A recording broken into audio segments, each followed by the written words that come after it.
Hi friends, welcome back to my channel சமையல் today. இன்றைக்கி நம்ம சேனலில் வந்து ஒரு சூப்பரான பிரேக்ஃபாஸ்ட் ரெசிபி பார்க்க போகிறோங்க. சீக்கிரமாக செஞ்சு முடிச்சிடலாம். வாங்க இந்த ரெசிபி எப்படி செய்கிறதுன்னு பார்க்கலாம். இப்போ வீடியோக்குள்ளே போகலாம். ஃபஸ்ட் ஒரு பவுல் எடுத்துக்கோங்க. அதில் 1 கப் அளவுக்கு வறுத்த ரவை எடுத்துக்கோங்க. இப்போ ஒரு 4 ஸ்பூன் அளவுக்கு அரிசி மாவு வந்து இதில் சேர்த்திக்கலாம். ஒரு 3 ஸ்பூன் அளவு ஃப்ரெஷ்ஷான தயிர் எடுத்துக்கோங்க. ரொம்ப புளிச்ச தயிர் எடுத்துடாதீங்க, நல்லா ஃப்ரெஷ்ஷான தயிரை எடுத்து சேர்த்திக்கோங்க. இதுக்கு தேவையான அளவு உப்பு சேர்த்திக்கலாம். ஒரு 1/2 கப் அளவு தண்ணி சேர்த்துக்கலாம். இப்போ இதை நல்லா மிக்ஸ் பண்ணிக்கலாம். பாருங்கள், நம்ம வந்து வறுத்த ரவை எடுத்ததுனால தண்ணி எல்லாமே நல்லா உறிஞ்சிருச்சு. இப்போ மறுபடியும் கொஞ்சமாக தண்ணி சேர்த்து நான் இன்றைக்கி 3/4 கப் அளவு தண்ணி சேர்த்துருக்கேன். தண்ணி சேர்த்து இப்போ இதை நல்லா மிக்ஸ் பண்ணி எடுத்துக்கலாம். பாருங்கள், இந்த மாதிரி நல்லா மிக்ஸ் பண்ணி விட்டுக்கோங்க. இது கட்டி இல்லாமல் நல்லா கலந்து விட்டுறலாம். இப்போ இதெல்லாம் நல்லா கலந்தாச்சு. இப்போ இதை வந்து மூடி வச்சிடலாம். ஒரு 10 நிமிஷம் நல்லா ஊறட்டும்.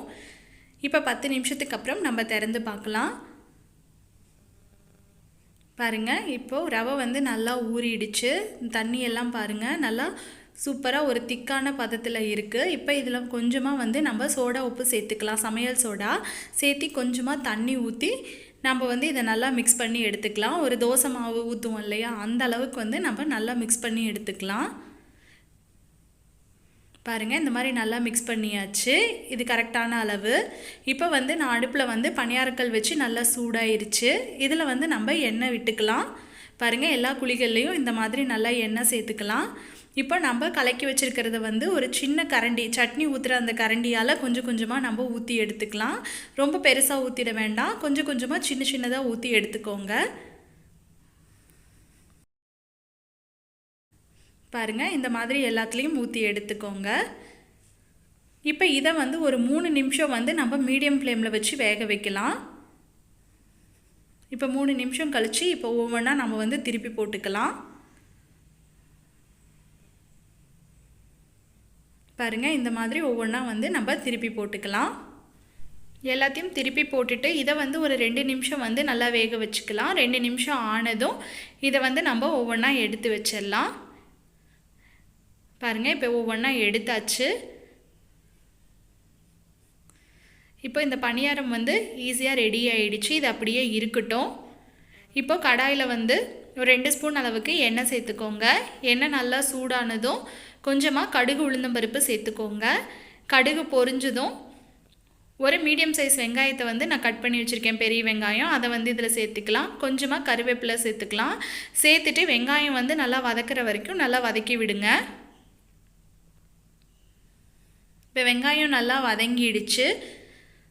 ஒரு மீடியம் சைஸ் தக்காளியை இந்த மாதிரி கட் பண்ணி சேர்த்துக்கோங்க.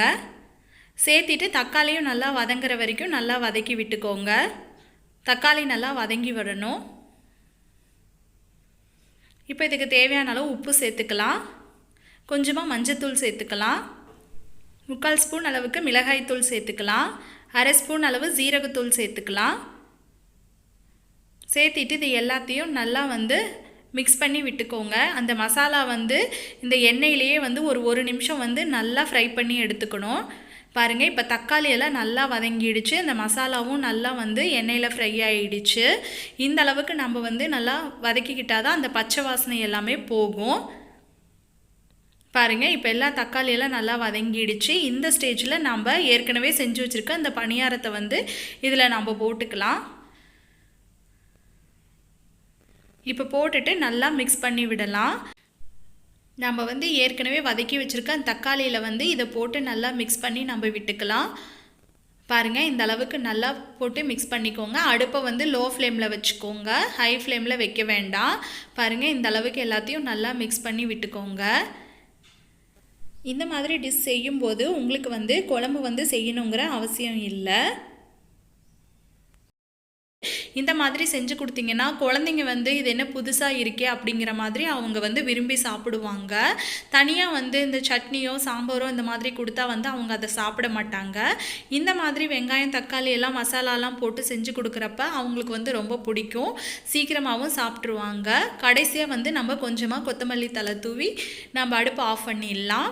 அவ்வளோதாங்க. ரொம்ப ஈஸியான பிரேக்ஃபாஸ்ட் வந்து சீக்கிரமாகவே ரெடி ஆகிடுச்சு. நம்ம தனியாக வந்து பணியாரம் சுட்டு அதுக்கு குழம்பு செய்யணும் அப்படிங்கிற அவசியம் இல்லை. இந்த மாதிரி நீங்கள் செஞ்சிங்கன்னா சட்டுன்னு வந்து நமக்கு வேலை முடிஞ்சிடும். ஈஸியாக சீக்கிரமாக வேலை முடியக்கூடியது. அவ்வளோதாங்க.